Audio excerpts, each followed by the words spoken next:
اگر آپ اسلام آباد میں رہتے ہیں تو راول ٹاؤن چوک کو اچھی طرح سے جانتے ہوں گے۔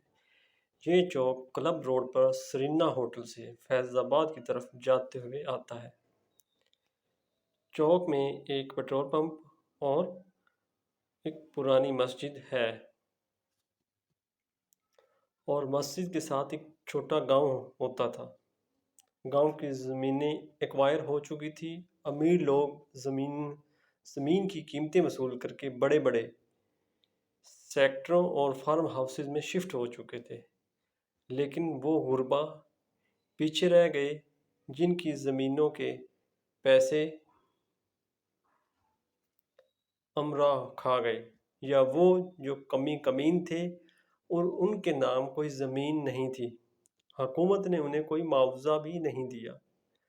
دنیا میں ان کا کوئی ٹھکانہ نہیں تھا، لہٰذا وہ اپنے گھروں میں ہی مقیم تھے۔ سی ڈی اے اور انتظامیہ نے بہت سے نوٹسز بھیجے، مگر مکینوں کا کہنا تھا کہ ہم کہاں جائیں، آپ ہی ہمیں بتا دیں، ہم وہاں چلے جاتے ہیں۔ حکومت ایک ٹھنڈی ٹھار مشین ہوتی ہے، بھلا اس کے پاس جذبات کہاں، لہٰذا وہ جواباً پھر نوٹس بھجوا دیتی ہے۔ اس نوٹس بازی کے دوران بے نظیر اور نواز شریف کی حکومتیں آتی جاتی رہی۔ ضلعی حکومت نے جب بھی سویلین گورنمنٹ سے اجازت مانگی، اجازت نہیں ملی۔ انتظامیہ ایک دفعہ مشینری لے کر وہاں پہنچ گئی، لیکن اس وقت کے وزیر داخلہ چودھری شجاعت حسین نے ذاتی طور پر پہنچ کر آپریشن رکوایا۔ لیکن پھر 1999 آیا اور جنرل پرویز مشرف حکمران بن گئے۔ ان کا قافلہ روز اس مقام سے گزر کر پرائم منسٹر ہاؤس آتا تھا۔ جنرل مشرف کی طبع نازک پر یہ جھونپڑیاں ناگوار گزری اور آخرکار انہوں نے آپریشن کا حکم دے دیا۔ وہ لوگ انتہائی غریب تھے، ٹوٹے پھوٹے برتن، بستر اور چارپائیوں کے سوا کچھ نہ تھا۔ وہ بھی انتظامیہ نے ضبط کر لیا۔ گاؤں چند گھنٹوں میں صاف ہو گیا اور زمین کو فارم ہاؤسز میں تبدیل کر دیا گیا اور فارم ہاؤسز کو عمرا نے خرید لیا۔ صرف مسجد اور چند قبریں رہ گئی تھی۔ کہانی یہاں پہ ہی ختم ہو جاتی ہے، لیکن 2007 میں اس کہانی کا ایک نیا موڑ سامنے آیا۔ ملک میں جنرل مشرف کے خلاف تحریک چل رہی تھی۔ ایک روز ایک صاحب ویل چیئر پر تشریف لائے۔ وہ ٹانگوں سے معذور اور چہرے سے بیمار دکھائی دیتے تھے۔ وہ مجھے اپنی کہانی بتانا چاہتے تھے۔ وہ بتاتے ہیں کہ راول ٹاؤن کا وہ آپریشن انہوں نے ہی لیڈ کیا تھا۔ وہ بتاتے ہیں کہ ان کے 3 بچے تھے اور پسند کی شادی تھی۔ وہ سی ایس پی آفیسر تھی، کیریئر بہت برائٹ تھا اور آفیسر ان کی کارکردگی سے بہت خوش تھے۔ وہ رٹ آف گورنمنٹ کے بڑے حامی تھے کہ جو گورنمنٹ کے رستے میں آئے اس پر بلڈوزر چلا دینا چاہیے۔ چنانچہ جب پرویز مشرف نے راول ٹاؤن آپریشن کا حکم دیا تو یہ ذمہ داری انہیں سونپی گئی۔ یہ فورس لے کر وہاں پہنچے اور گھر گرانا شروع کر دیے۔ لوگ مزاحم ہوئے، پولیس نے ڈنڈے بھی برسائے اور شاید ایک آدھ مرتبہ ہوائی فائرنگ بھی کرنا پڑی۔ بہرحال آپریشن مکمل ہو گیا اور انتظامیہ نے ملبہ اٹھانا شروع کر دیا۔ آپریشن کے بعد ملبے کے ایک ڈھیر پر ایک درمیانی عمر کی ایک خاتون تھی۔ وہ ملبے کے ڈھیر سے اٹھ نہیں رہی تھی۔ اس کا بس ایک مطالبہ تھا کہ وہ آپریشن کرنے والے صاحب سے ملنا چاہتی تھی۔ چنانچہ اہلکاروں نے انہیں بتایا تو وہ ان سے ملنے کو چلا گیا۔ خاتون نے ان کی طرف دیکھا اور کہا، صاحب، یہ آپریشن آپ نے کیا ہے؟ میں نے جواب دیا، ہاں۔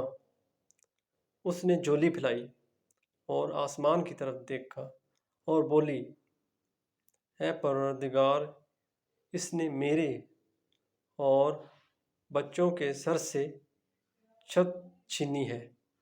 یا اللہ، اسے اور اس کے بچوں کو برباد کر دے۔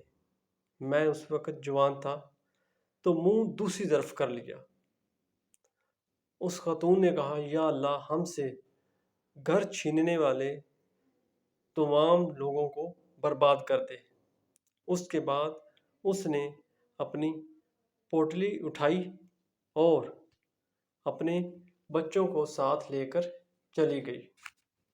وہ رکا، اپنے آنسو صاف کیے اور بولا کہ وہ دن ہے اور آج کا دن ہے، میں بحرانوں سے نہیں نکل سکا۔ میں اس پوٹری والی کی بد دعا کا نشانہ بن گیا۔ میرا ایکسیڈنٹ ہوا، میری بیوی اور بچی کی موت ہو گئی، میری دونوں ٹانگیں کٹ گئی اور میں معذور ہو گیا۔ میرے دونوں بیٹے ایک ایک کر کے بیمار ہوئے اور میں نے ساری جمع پونجی ان پر لگا دی، لیکن وہ فوت ہو گئے۔ مجھے سسرال سے گھر ملا، وہ بک گیا۔ میں نے اپنا گھر بنایا تھا، وہ 2005 کے زلزلے میں گر گیا۔ محکمے نے میرے اوپر الزام لگایا، میری انکوائری ہوئی، میں ڈسمس ہوا، لیکن بے گناہی کے باوجود بحال نہیں ہو سکا۔ میں انکوائری پہ انکوائری بھگت رہا ہوں اور 38 سال کی عمر میں شوگر، بلڈ پریشر اور دل کا مریض بھی بن چکا ہوں۔ تمام دوست احباب اور رشتہ دار میرا ساتھ چھوڑ چکے ہیں۔ مجھے اس عورت کی بددعا لگی ہے۔ حکومت، میرا محکمہ اور مجھے آرڈر دینے والے سب پیچھے رہ گئے اور میں برباد ہو گیا۔ میں آج سوچتا ہوں تو اپنے آپ سے پوچھتا ہوں کہ میں کتنا بے وقوف تھا جو پرویز مشرف کے حکم پر غریبوں کی چھت چھین لی۔ آپ کو میری باتیں عجیب لگیں گی، لیکن میں نے تحقیق کی ہے، اس آپریشن کا حکم دینے والا ہر شخص اسی طرح ذلیل ہوا ہے۔ ان میں سے کوئی بھی آج اپنے گھر میں آباد نہیں۔ وہ سب اولاد اور بیویوں کے بغیر بیمار زندگیاں گزار رہے ہیں، یہاں تک کہ اس وقت کے چیئرمین سی ڈی اے کی ساری پراپرٹی بک گئی ہے اور اس کی اولاد بھی در بدر ہو گئی ہے اور وہ خود بھی بیمار ہو کر زندگی کی آخری سانس سے لے رہا ہے۔ ہمیں اس عورت کی آہ کھا گئی۔ میرا تجربہ اور میرا مشاہدہ ہے کہ جو بھی کسی سے روزگار یا چھت چھیننے یا کسی معزز کو بے عزت کرنے کی کوشش کرتا ہے، اللہ تعالیٰ اس سے سب کچھ چھین لیتا ہے اور اس کے بعد وہ روز جیتا اور روز مرتا ہے۔ لہٰذا کسی کی بد دعا سے بچیں اور بد دعا نہ دیں کسی کو۔ دنیاوی عہدے اور کرسی تو سب دنیاوی ہیں، اور دنیا اور آخرت میں پوٹری والوں کی دعائیں یا بد دعائیں کام کر جاتی ہیں۔